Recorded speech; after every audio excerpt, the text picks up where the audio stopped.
लालची बुढ़िया पकौड़े वाली। उत्तर भारत के एक छोटे से गांव सिरसिया में सुबहें बड़ी प्यारी थीं, नमी से भीगी धरती, खेतों की मध्यम सुगंध और हवा में घुली सरसों के फूलों की महक। पर इन सब के बीच एक और खुशबू थी, जो गांव को जैसे सुबह की नींद से जगाती थी, गरम गरम पकौड़ों की महक। यह महक आती थी गांव की पुरानी हाट वाली चौक में बने एक छोटे से ठेले से, जिसे चलाती थी लगभग 70 साल की एक बुढ़िया रामदुलारी। गांव में सब उसे बुढ़िया पकौड़े वाली कहते थे। नाम भले ही साधारण था, पर पकौड़ों का स्वाद विलक्षण था, कड़क, सुर्ख, मसालेदार और खुशबूदार। पर इस बुढ़िया की एक खास बात थी, उसकी लालच। वो लालच जो धीरे धीरे उसके स्वभाव में जहर की तरह घुल चुका था। गांव में हर कोई उससे पकौड़े खरीदता था, पर उसके बारे में एक ही बात कहता था, अच्छे पकौड़े बनाती है, पर लालच की मह है। ये लालच कैसे पैदा हुआ, ये कहानी काफ़ी लंबी और उतनी ही दुखद थी, पर उससे भी ज़्यादा दुखद वो घटनाएं थीं जो आगे होने वाली थीं। रामदुलारी का जीवन हमेशा ऐसा नहीं था। जवानी में वह सुंदर, हंसमुख और मेहनती थी। उसका पति दुलाराम गांव का बढ़ई था। दोनों मिलकर एक छोटी सी चप्पल संधारण की दुकान चलाते थे। पैसा कम था, पर प्यार और संतोष ज्यादा। पर किस्मत कब करवट ले ले कोई नहीं जानता। एक साल बरसात ऐसी हुई कि बाढ़ ने पूरे गांव को डुबो दिया। दुलाराम अपनी दुकान बचाते बचाते बह गया। दो छोटे बच्चे भूख से तड़पते रहे और रामदुलारी ने जैसे तैसे मजदूरी करके उन्हें पाला। पर कुछ ही महीनों में बीमारी से दोनों बच्चे भी चल बसे। 3 चिताओं ने रामदुलारी के दिल में एक अंधेरा छोड़ दिया, टूटन, भय और लालच का अंधेरा।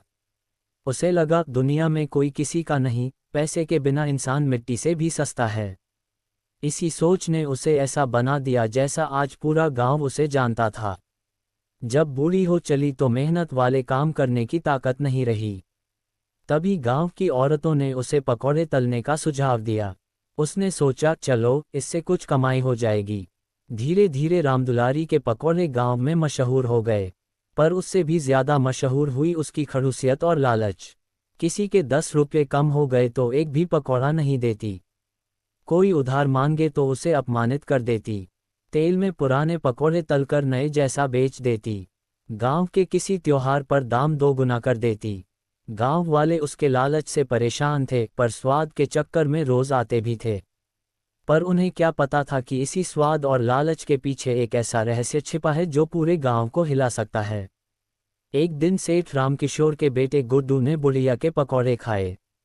शाम होते होते वह उल्टी करने लगा, बुखार चढ़ गया और रात होते होते बेहोश हो गया। इलाज हुआ, पर गुड्डू 1 हफ्ते तक नहीं उठा। कुछ ही दिनों बाद 3 और लोगों की तबीयत खराब हुई। गांव के वैद्य ने कहा, खाने में कोई जहरीली चीज डली है। सबके मन में एक ही नाम आया, रामदुलारी। गांव के प्रधान ने उसे बुलाकर पूछा, कहीं गलती से कोई खराब चीज तो नहीं डाल दी। रामदुलारी भड़क उठी, अरे हटो, मैं 50 साल से खुद खाना बनाती आई हूँ। मेरे हाथ का बना हुआ किसी को नुकसान नहीं करता। तुम लोगों की पेट खराबी का दोष भी मुझे दोगे? जाओ जाओ। और उसने उन्हें ठेले से भगा दिया। पर अजीब बात यह थी कि सिर्फ वही लोग बीमार पड़ते थे जो ज्यादा तले हुए या ज्यादा मसालेदार पकौड़े खाते थे।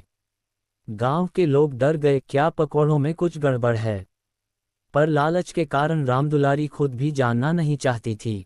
एक रात गांव का 14 वर्षीय लड़का सीताराम, जो बहुत शरारती था, अपने दोस्तों से बोला, चलो देखते हैं बुढ़िया रात में क्या करती है।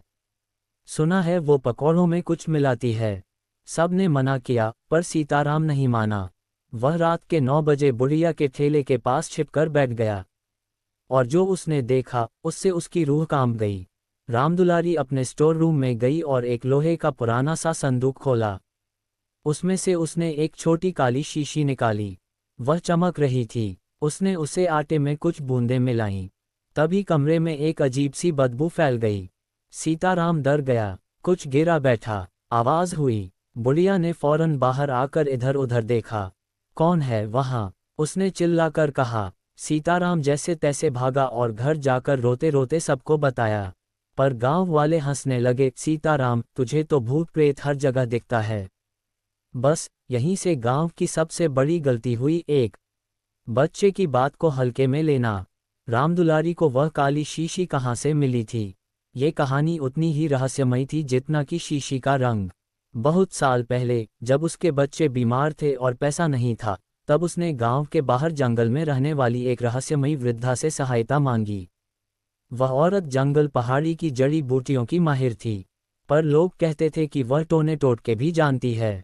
उसने रामदुलारी को वह शीशी देते हुए कहा था, इसमें औषधि है, मरीज को ठीक भी कर सकती है, और अगर गलत इस्तेमाल किया तो सबको बीमार भी कर सकती है।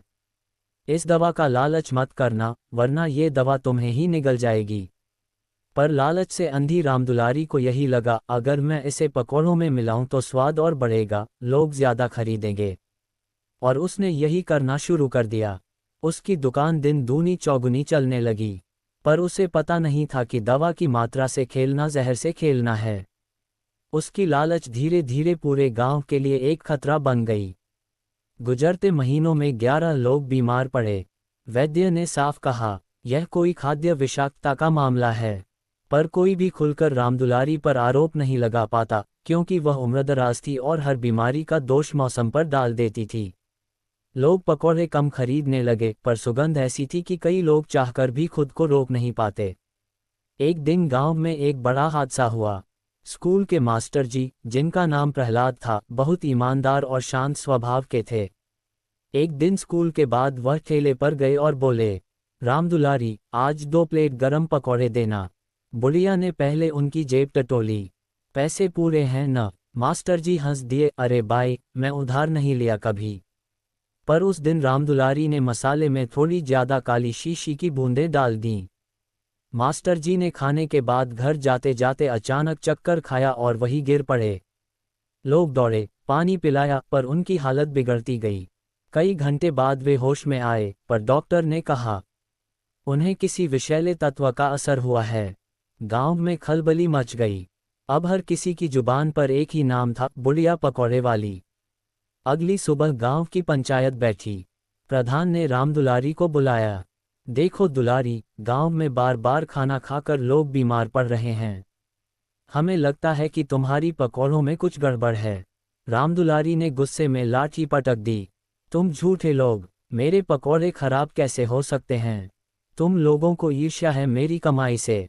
प्रधान ने समझाते हुए कहा, हम बस चाहते हैं कि तुम वो काली शीशी दिखाओ जिसे तुम आटे में मिलाती हो। रामदुलारी के चेहरे का रंग उड़ गया। कौन सी शीशी? मैं कोई शीशी नहीं मिलाती। सीताराम खड़ा हुआ, मैंने अपनी आंखों से देखा है।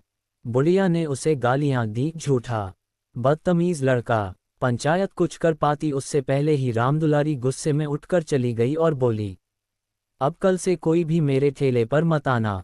ये चेतावनी थी या धमकी, यह कोई नहीं समझ पाया। उस रात तेज आंधी, बारिश और बिजली का तूफान आया। लोग घरों में दुबक गए।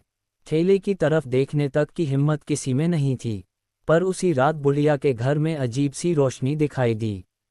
बाद में पड़ोसियों ने बताया, बुढ़िया अपने कमरे में कुछ जला रही थी, शायद शीशी को, लेकिन ये सिर्फ एक अटकल थी। सुबह जब लोग जागे तो बुढ़िया के ठेले का तिरपाल फटा पड़ा था। सब सामान अस्त व्यस्त था। तेल का ड्रम खाली था और मसालों की बोरी गायब थी। और सबसे हैरान करने वाली बात, लोगों ने एक अजीब, बदबूदार काला धुआं देखा था जो रात में बुढ़िया की खिड़की से निकल रहा था। सबका डर अब और बढ़ गया। 3 दिन तक बुढ़िया ने पकौड़े नहीं बेचे। गांव में जैसे सन्नाटा छा गया। लोग सोचने लगे, क्या बुढ़िया अपने पाप से डर गई? पर चौथे दिन सुबह सुबह ठेले से फिर वही खुशबू आने लगी, तेज मसाले, गरम तेल और पकौड़ों की महक। लोग चौंक गए। ठेला फिर से सज चुका था। बुढ़िया जैसे कुछ हुआ ही न हो वैसे बैठी थी। लोग डरते हुए पास आए, पर स्वाद की लालच उन्हें रोक नहीं सकी। उसी दिन पकौड़े खरीदने वालों की इतनी लाइन लगी कि शाम तक सारा सामान बिक गया। पर रात होते होते पूरे गांव में कोहराम मच गया। 18 लोग बीमार पड़ गए। यह अब तक का सबसे बड़ा हादसा था। पंचायत का गुस्सा फूट पड़ा। पूरा गांव बुढ़िया के घर जा पहुंचा। दरवाजा खटखटाने पर कोई जवाब नहीं मिला। लोगों ने दरवाजा तोड़ा तो देखा, कमरा जला पड़ा है और कोने में वही पुराना संदूक खुला पड़ा है। अंदर राख और उसी राख में पड़ी आधी जली काली शीशी। लोग समझ गए, यही बीमारी की जड़ थी। उन्होंने बुढ़िया को हर जगह ढूंढा, पर वह गायब थी। अगले सुबह कुछ चरवाहों ने कहा, हमने रात में बुढ़िया को जंगल की ओर जाते देखा था। गांव के कुछ लोग, प्रधान और सीताराम उसे ढूंढने गए। जंगल की गहराई में एक टूटा फूटा कुटीर था। कुटीर में वह रहस्यमयी वृद्धा रहती थी जिसने रामदुलारी को काली शीशी दी थी। कुटीर से अजीब सी धुएं की गंध आ रही थी। सभी लोग अंदर घुसे। उनके सामने जो दृश्य था वह भयावह था। रामदुलारी जमीन पर पड़ी थी, सांसें टूटती सी, चेहरा काला, होंठ सूखे। उसके सामने वही वृद्धा खड़ी थी। वृद्धा ने कहा, मैंने उसे चेतावनी दी थी पर इसने काली दवा लालच में इस्तेमाल की। दवा हर दिन इसके अंदर जहर बनती रही। आज वही जहर इसे ही खा गया। सब स्तब्ध रह गए। रामदुलारी ने कांपती आवाज में कहा, मैं तो बस थोड़ा पैसा चाहती थी, पर दवा ने मुझे भी खाने शुरू कर दिया। और कुछ ही क्षणों में उसने दम तोड़ दिया। गांव वाले रामदुलारी का शव लेकर आए। किसी ने रोया नहीं, पर किसी ने खुशी भी महसूस नहीं की। वे सब एक अजीब सी करुणा और डर में डूबे थे। उसकी चिता को जलाते हुए प्रधान ने कहा, लालच सिर्फ दूसरों को नहीं, खुद को भी खा जाता है। गांव ने तय किया, किसी भी खाद्य बेचने वाले की जांच होगी। कोई भी उधार मजबूरी के कारण मिलावट नहीं करेगा। बच्चों की बात को नज़रअंदाज नहीं किया जाएगा। और लालच की सीमाएं समझना जरूरी है। रामदुलारी की जगह अब गांव की महिलाएं मिलकर पकौड़े बनाती थीं, साफ, सुरक्षित और स्नेह से भरे। लोग वर्षों तक कहते रहे। उस दिन के बाद गांव में किसी ने लालच से खाने की चीज में मिलावट नहीं की। बुढ़िया पकौड़े वाली की कहानी सबके मन में डर भी जगाती है और सबके दिल में सीख भी देती है। कहानी खत्म होती है, पर यह सवाल हमेशा जिंदा रहता है। क्या लालच इंसान को बुढ़िया रामदुलारी जैसा बना देता है, या क्या हम सीखकर खुद को बेहतर बना सकते हैं? यह फैसला हर इंसान को खुद करना है।